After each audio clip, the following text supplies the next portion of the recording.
श्री स्वामी समर्थ, जय जय स्वामी समर्थ. श्री स्वामी समर्थ, जय जय स्वामी समर्थ. श्री स्वामी समर्थ महाराजांच्या नामस्मरणाने आजच्या व्हिडिओला सुरुवात करूया. शुभ दुपार तुम्हा सगळ्यांना. कसे आहात तुम्ही सगळे आशा व्यक्त करते. स्वस्त असाल, मस्त असाल, स्वामींच्या सेवेमध्ये रममाण असाल. चातुर्मासातील सेवा आणि कुठली कुठली व्रत करायची आहेत ह्याचे व्हिडिओ आता चालू होणार आहेत.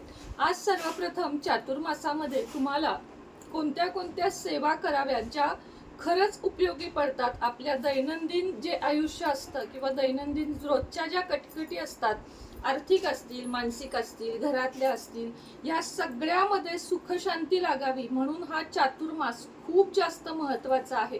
कारण चातुर्मासामध्ये भगवान विष्णू हे योग निद्रेवर जातात आणि त्यामुळेच त्यांच्या आत्ता ज्या आपण सेवा करतो त्या अगदी त्यांच्यापर्यंत चरणांपाशी पोचतात असं म्हटलं जातं. म्हणजे पौराणिक कथेनुसार ही मान्यता आहे की चातुर्मासातील केलेल्या सेवा, पाळलेले नियम हे कधीही वाया जात नाहीत, तर आपल्याला वैकुंठ प्राप्ती होते. आणि खरंच मनुष्य जन्माला मोक्ष हा गरजेचा आहे.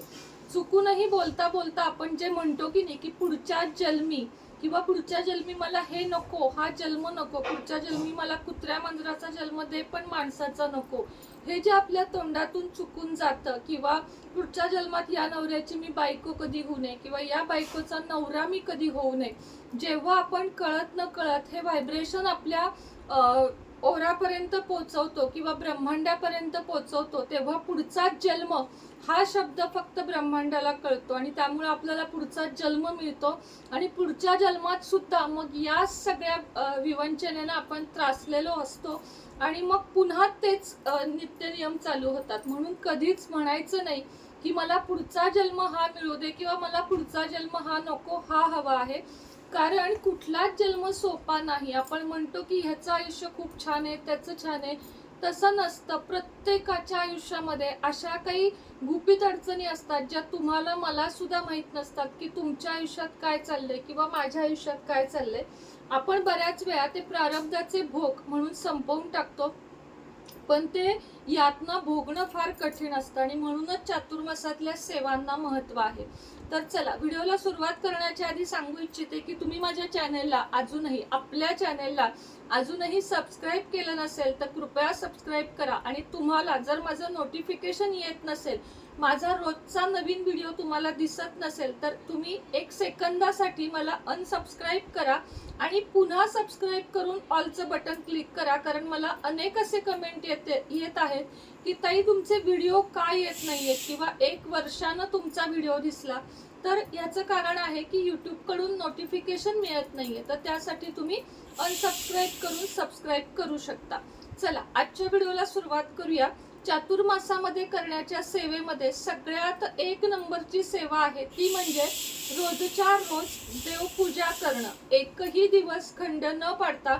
आता महिलांना कसं आहे, जर 4 दिवस घरात दुसरं कुणी पूजा करायला नसेल तर मात्र तेवढा खंड पडणार, काही हरकत नाहीये. पण जर घरात कुणी असेल देवपूजा करणार तर चातुर्मासामध्ये 4 महिने एकदाही खंड न पडता सर्वप्रथम देवपूजा करायची आहे. कारण आपलं बऱ्याच वेळा होतं बघा की आज राहू दे, आज कोरडी पूजा करूया, आज नुसती दिवाबत्ती लावूया, असं या चातुर्मासात करू नका. मोजून 10 मिनिटं लागतात. आज सुद्धा मला रविवारमुळे सगळी कामं करायला खूप वेळ लागला, एक्स्ट्राची असतात ती, पण मी त्यानंतर म्हणजे 11:30 वाजता देवपूजा केली. कारण चातुर्मासात हा खंड पडूनच द्यायचा नाही. आणि शक्यतो ज्यांना शक्य आहे त्यांनी ब्रह्ममुहूर्तावर सकाळी 6च्या आत देवपूजा करा.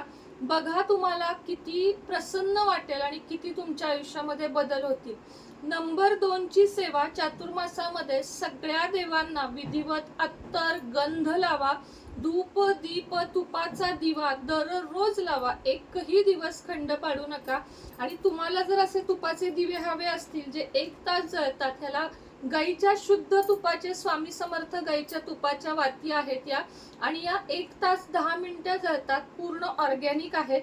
आणि देवासाठी महत्वाची लागणारी अत्तर म्हणजे गुलाब, हिना आणि चंदन, ही जी 3 अत्तरं आहेत ही हवी असतील. म्हणजे हा सेटच आहे, एक ह्याचा तुपाच्या वाती, 3 अत्तर आणि हे आपलं केशर हिना जे चंदन उटी आहे, केशर चंदन उटी जी आहे ती मी आता लावली आहे बघा. हे तुम्ही दररोज देवांना लावा. तुम्ही ऑर्डर द्या, लगेच पाठवून देईन मी. आणि उदबत्ती धूप सुद्धा आपल्याकडे आहे, जे गुलाब आहे, कापूर आहे, इतके सुंदर आहेत की घरातली संपूर्ण निगेटिव्हिटी धूप कांडी आहे त्याला, म्हणजे बांबूची काडी वगैरे पण नाही, धूप कांडी आहे सुकी, तर ती तुम्ही दररोज घरामध्ये लावा. आणि तिसरी सेवा म्हणजे देवांना दररोज म्हणजे किमान भगवान विष्णूंना तरी पिवळं फूल रोज अर्पण करा. महाराजांना, देवांना, अशा सगळ्यांना तिन्ही पण नक्की फूल अर्पण करा. आता सांगितलं काय मी, तुपाचा दिवा, त्याच पद्धतीनं धूप, उदबत्ती, पिवळं फूल आणि सकाळी दररोज उठून न चुकता देवपूजा, ही 3 कामं करा. आता चौथा जो उपाय सांगणार आहे तो पण लक्षपूर्वक ऐका. गंगाजल घ्या. गंगाजलची एक बॉटल आणा. 10 ते 20 रुपयात गंगाजलची बॉटल मिळते. घरातील संपूर्ण वास्तुदोष जातो. भले तुमच्या घरामध्ये निगेटिव्हिटी आहे किंवा तुमच्या घरामध्ये वास्तुदोष आहे, दक्षिणमुखी घर आहे, चुकीच्या दिशेला टॉयलेट बाथरूम आहे, सगळ्यावर रामबाण उपाय म्हणजे गंगाजल शिंपडणे. गंगाजल शिंपडल्यामुळे कुठलीच निगेटिव्हिटी किंवा कोणीही तुमच्यापर्यंत वाईट नजरेने येऊ शकत नाही. आता याच्याही नंतरच तुम्हाला सांगते, तो आहे भीमसेनी कापूर. एक मिनिट. आता कसं विषय निघतायत म्हणून मी हे दाखवते. भीमसेनी कापूर ज्यांना ज्यांना हवा आहे, आता या सेट मध्येच तो भीमसेनी कापूर मिळेल. हे बघा, अशा पद्धतीचा भीमसेनी कापूर आपला आहे. तर हा जो कापूर आहे ना, दररोज घरामध्ये 2 लवंगा घेऊन तुम्हाला जाळायचा आहे. सकाळ संध्याकाळ 2 वेळेस 2-2 तरी कापराच्या वड्या आणि 2 लवंगा सकाळी.